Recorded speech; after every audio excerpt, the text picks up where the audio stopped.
Good morning po. Tayo po'y mag-aral ng salita ng Diyos, the Book of Romans, chapter 8, verses 15 hanggang 17.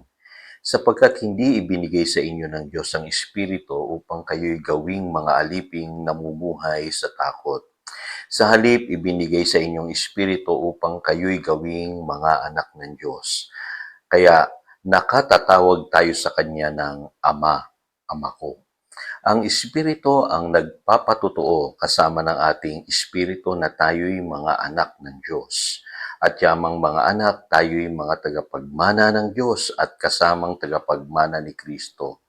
Sapagkat kung tayo'y kasama niya sa pagtitiis, tayo'y makakasama niya sa kanyang kaluwalhatian. The Father Heart of God. At dito po makikita natin sa text natin today kung ano po yung nais ng Diyos sa atin.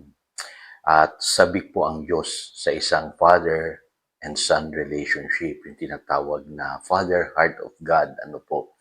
Gustong-gusto niya na tayong mga nanalig sa Kanya ay tumawag sa Kanya ng Ama, Ama ko. Kaya maintindihan nyo yung purpose ng sonship, yung pagiging born again natin. Ano po?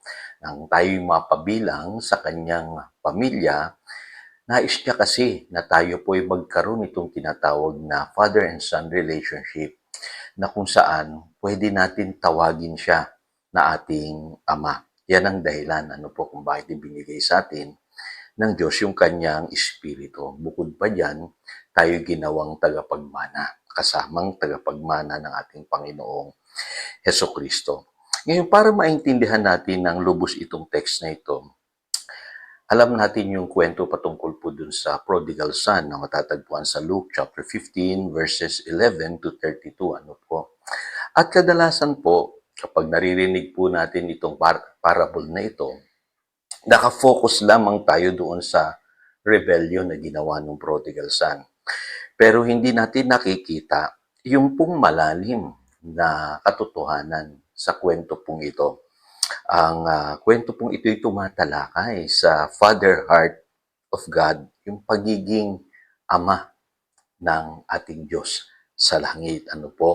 At most of us, tinutulad natin yung ating sarili doon sa younger son, yung bunso na nagrebelde. Kumbaga, tayo yung nag-take advantage sa kabutihan ng Diyos. Ika nga, nagrebelde at napahamak.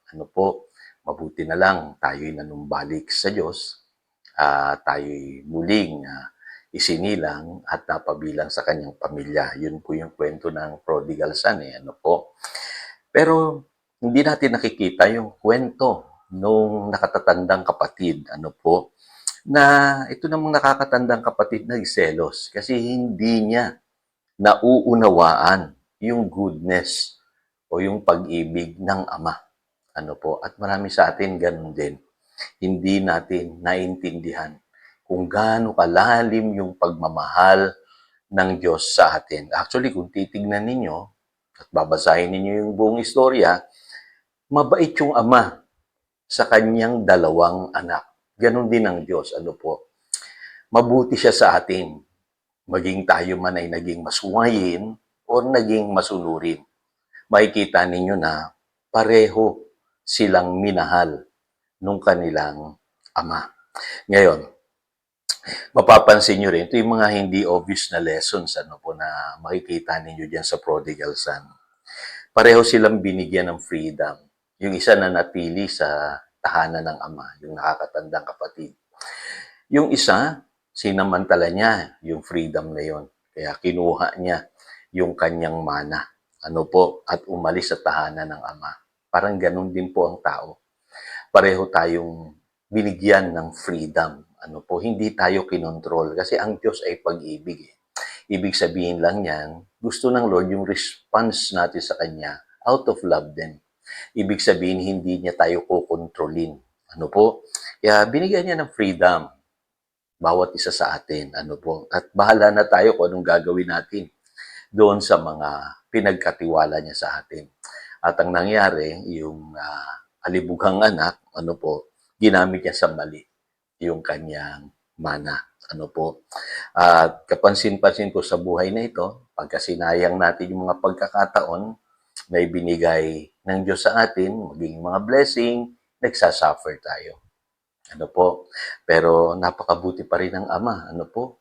Pinatawad siya at ni-restore yung prodigal son. Tinawag ulit na anak. Ano po?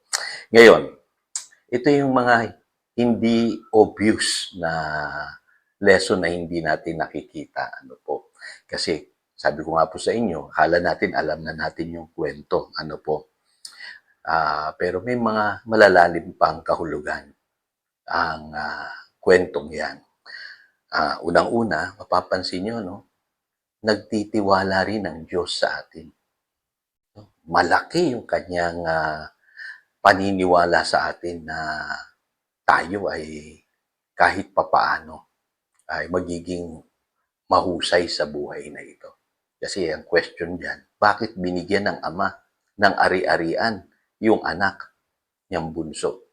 Diba? Tayo nga, pag nagbigay tayo ng mana, pagka mamamatay na tayo, di ba? Tayong mga tao, ganun tayo kung magbigay ng pamana. Pero ito, buhay pa. Ibinigay niya yung mana sa kanyang anak na bunso. Kasi naniniwala yung ama na pwedeng maging successful itong anak niya.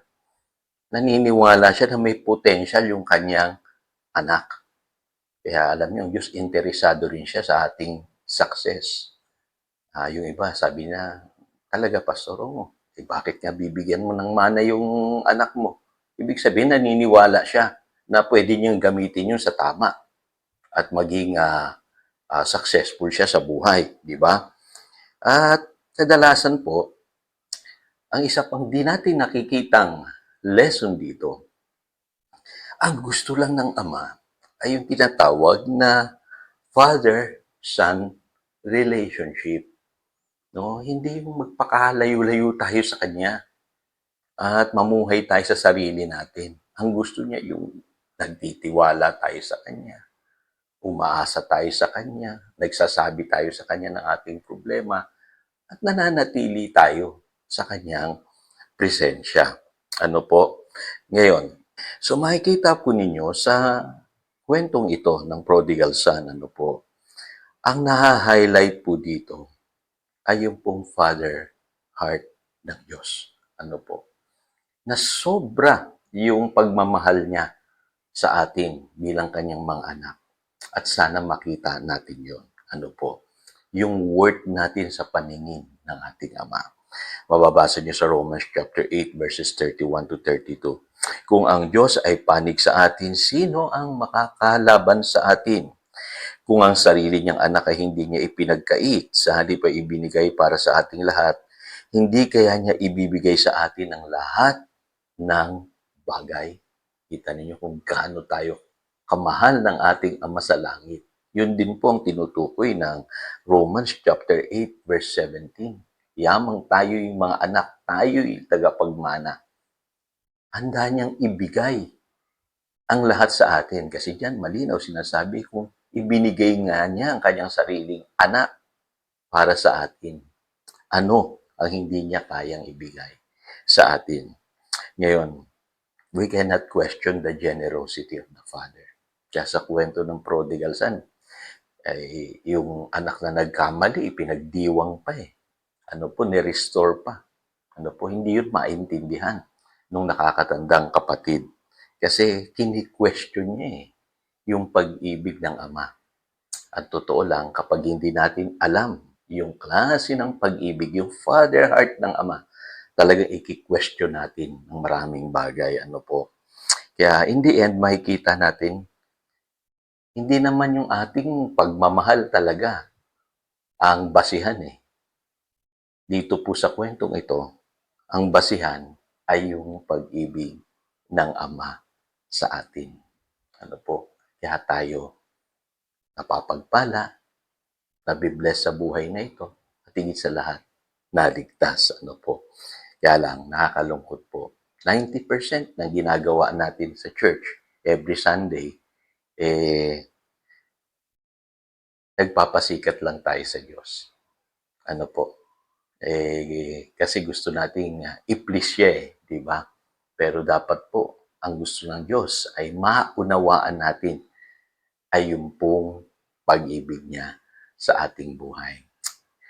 Alam niyo po, ako po malalaki na yung aking mga anak. Ano po? Pero meron na po akong mga apo. At yung aking mga apo, tuwan-tuwa po ako sa kanila. Pagka nakikita ko lang sila, masaya na ako. Wala silang kailangang gawin. Ano po? Tinitignan ko lang sila, kinakausap ko lang sila. In other words, nakikipag-fellowship lang ako sa kanila. Masaya na ako. Hindi na kailangan magpasikat sa akin. Naiintindihan ko sila. Kasi ang gusto ko lang, magkaroon ng isang relationship or fellowship sa kanila. Kung titignan po ninyo, ang Diyos ganun din. Mas interesado siya kung tayo po ay nakikipag-fellowship sa Kanya, yun po yung tinatawag na Father-Son relationship. Kaya alam niyo po, sa panahon natin ngayon, mag-focus tayo sa pag-ibig ng Ama. Hindi yung sa effort natin. Ano po, sasabihin ko po sa inyo, mararanasan po natin yung totoong fulfillment sa buhay na ito at kasiguruhan. Tayo po'y manalangin. Dakilang Diyos, salamat po sa kwentong ito na natutunan namin. Naniniwala kami, Panginoon, na ang focus pala ay ang iyong puso, yung iyong Father heart sa amin. At naiintindihan namin na yung pagmamahal mo ay sapat na sa buhay na ito, ma-experience namin ang iyong goodness. Gayon din naman kami, Panginoon. Nadidelight ka, natutuwa ka kung kami po ay napapalapit sa iyo through fellowship. Gusto mo kaming kausapin sa bawat araw. Gusto mo kaming makita na naririyan sa iyong presensya, nakikipag-usap sa iyo, nananalangin, dumadaing sa aming mga problema, nagsasabi ng totoo. At higit sa lahat, kinikilala ka namin bilang Ama. Salamat po sa relationship na ito. Yan po aming panalangin. In Jesus' name we pray. Amen and amen. Again, ito si Pastor Jojo, nagpapaalala upang daluyan tayo ng pagpapala, manatili tayo sa kanyang salita. Good morning.